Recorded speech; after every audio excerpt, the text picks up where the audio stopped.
And we would like to Argentina, where presidential elections are being held today. We are seeing that Massa is arriving right now and is going to exercise his right to vote. Let's remember that Argentina heads for a run election which will pit the centrist and the far-right candidates against each other in a vote that promises to have wide-range consequences for the South American nation. Sergio Massa, the country's economy minister and candidate of the ruling Union for the Homeland Coalition, will set off against Javier Milei, who has grabbed headlines with the central personality and radical, even controversial promises. The 51-year-old Massa represents the governing Peronist coalition based on the ideas and legacies of former president and military commander Juan Perón. The Peronist movement that has been the country's main political force for the past 8 decades. Sergio Massa is an Argentine politician who became Minister of Economy on August 3, 2022.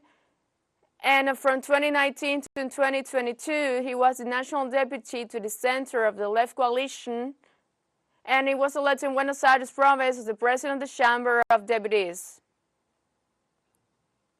Previously, Massa served as the chief of the cabinet minister from 2008 to 2009 under Cristina Fernández de Kirchner. He also held the role of intendant to the mayor of Trigue twice, and served as the executive director of ANSWERS, Argentina's decentralized state social insurance agency. He was a former member of the Judicial Party, and he founded a new political party, the Renewal Front, in 2013.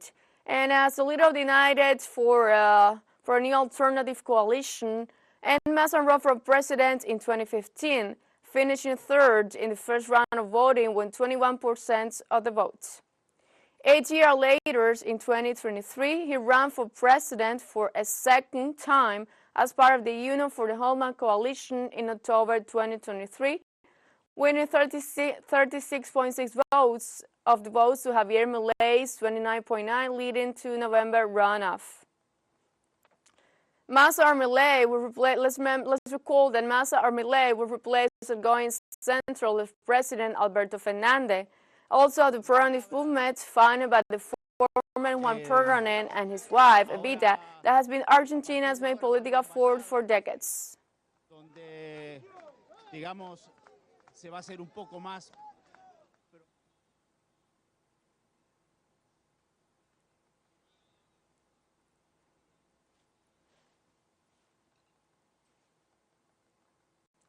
And let's remember that the economy has been on the center of campaign promises as Argentina's inflation is running on triple digits at more than 142%, and the poverty rates stand at 40%. Massa has rolled out welfare handouts and tax exceptions, but he will likely have to pull them back after the elections in case of a victory, as he contends with a sizable budget deficit that stood at 2.4% of Argentina's gross domestic product last year. He also aims to carry on with his gradual fiscal reform policies, as the country owes roughly $43 billion to the International Monetary Fund, IMF, and $65 billion to external bondholders from previously restructured debts.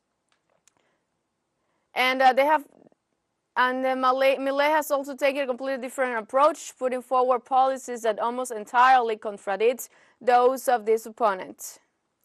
And also, let's remember that Argentina's election comes at a time of major economic uncertainty, and Milei wants to dollarize the economy and cut the size of the government, and Massa would stick with the peso and try to bolster the labor market and growth. Any new government comes at a time of any new government needs to resuscitate an economy based in triple-digit inflation, negative net foreign currency reserve, and a sliding currency. Meanwhile, a $44 billion IMF program is freaking investors and bondholders at watching. And more breaking news coming up. Stay tuned.